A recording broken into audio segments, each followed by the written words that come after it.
Je fais appel à des intelligences artificielles très fréquemment, mais aucune ne sait nager. Alors moi non plus, je ne sais pas nager. La vidéo du jour traite du rapport au travail et également du rapport à ce qui nous fait plaisir. Cette vidéo ne vient pas de nulle part, elle vient en écho à une discussion que j'ai eue avec un très bon ami. Cet ami me disait: je suis très embêté parce que en ce moment j'ai beaucoup de travail, ça me rapporte pas mal d'argent, mais d'un autre côté ce travail ne me plaît pas. Alors je vais pas cracher dans la soupe, je vais pas me plaindre, hein, je gagne de l'argent, je peux pas m'en plaindre. Mais d'un autre côté, j'aimerais avoir du temps pour faire d'autres projets. Peut-être, pourquoi pas, des vidéos automatisées avec de l'intelligence artificielle. Ou alors, d'autres projets comme ça à base d'intelligence artificielle sur les réseaux sociaux par exemple. Et ma réponse a été en plusieurs volets. Et j'ai dit à cet ami, d'une part, je pense qu'il est important que tu serres les dents maintenant plus que jamais. Pourquoi? Car si tu as plus de projets, tu as plus de clients et plus de temps passé à travailler, alors ce moment d'intensité va te permettre d'aller et d'apprendre beaucoup plus vite. Si tu as un seul client, eh bien tu apprends une seule chose. Si tu as 8 clients en parallèle, alors ça va être très dur. Par contre, tu risques d'apprendre beaucoup plus vite, beaucoup plus intensément, beaucoup plus de choses. Et donc, je pense qu'il y a ce premier point qui est intéressant, qui est important. Celui qui est de se dire, quand c'est dur, il faut essayer de persévérer, de persister et de serrer les dents. Que ça plaise ou que ça ne plaise pas, c'est peut-être un élément à oublier, en tout cas temporairement, pour que plus tard, on puisse en ressortir plus fort et plus intelligent.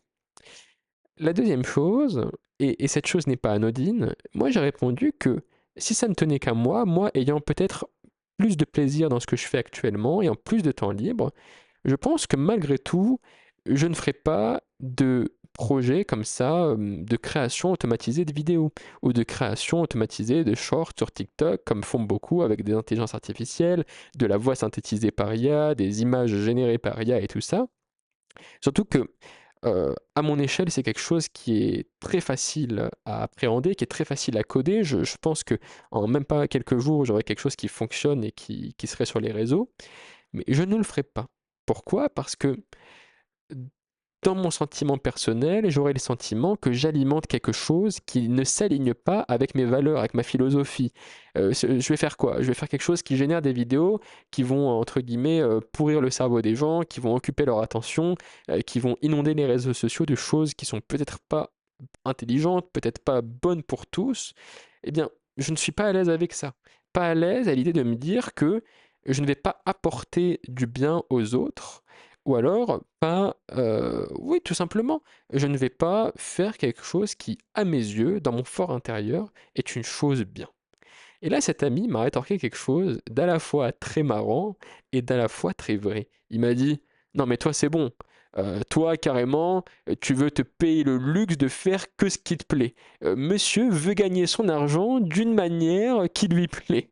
Il m'a dit: «Moi je suis pas dans cette situation, moi je suis pas dans la situation où je peux choisir ce qui me plaît. Moi déjà j'ai du travail, bah, je dois l'accepter parce que j'ai pas le luxe de choisir ce qui me plaît». Eh bien, cette réflexion a été très vraie, et j'étais d'accord avec, et c'était ce que je souhaitais partager avec vous aujourd'hui. Je pense que dans la vie, très souvent, malheureusement, eh bien, il y a une phase dans laquelle on doit serrer les dents, une phase dans laquelle on doit endurer pour le meilleur et pour la suite. Ça peut être les études. On a tendance à se dire, bon, bah là, je vais étudier 5 ans, ça va pas être très rigolo, mais à l'issue, j'aurai un bon travail. On va étudier peut-être 10 ans pour être un médecin, 15 ans pour chirurgien, et à l'issue, j'aurai un bon travail. Eh bien, encore une fois, on endure. Également, si vous êtes un freelance, une société, un entrepreneur ou autre, eh bien, au début, ça va être galère. Il faut trouver ses premiers clients, il faut créer son offre, il faut voir un peu le volet légal, il faut tout gérer. Il faut également se casser les dents sur les impayés, les mauvais clients, les livrables qui vont pas comme il faut. Eh bien, il faut endurer. Pourquoi? Parce qu'à l'issue de cela, eh bien, on va avoir une clientèle récurrente, des projets, de l'argent, une réputation. Mais tout démarrage vient avec son lot de difficultés et d'obstacles.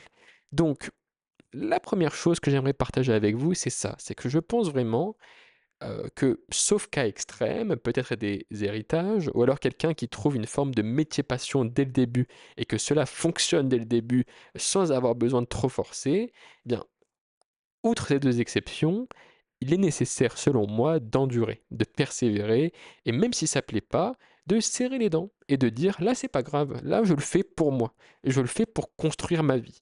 J'accepte de fournir cet effort, j'accepte de serrer les biceps, de mettre tout mon muscle à l'œuvre pour que plus tard je puisse me reposer, pour que plus tard je puisse avoir le luxe de choisir comment gagner ma vie, d'avoir le luxe d'expérimenter, de faire plusieurs choses différentes qui, peut-être aujourd'hui ne fonctionnent pas, mais fonctionneront plus tard car elles me permettent de m'épanouir.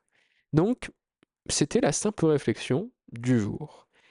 Peut-être qu'il n'est pas toujours attendu qu'un processus soit simple, facile et doux. Je pense au contraire que dans la grande et l'écrasante majorité des cas, si on veut que quelque chose fonctionne, alors il faut d'abord persévérer et endurer. Donc, je suis curieux de savoir si, pour vous, la chose a été identique ou similaire, ou au contraire, si ça a été différent.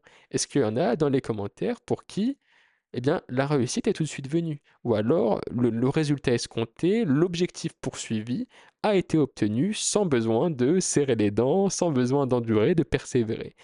Pour moi, pour vous partager mon expérience, je pense que ça a été un peu des deux.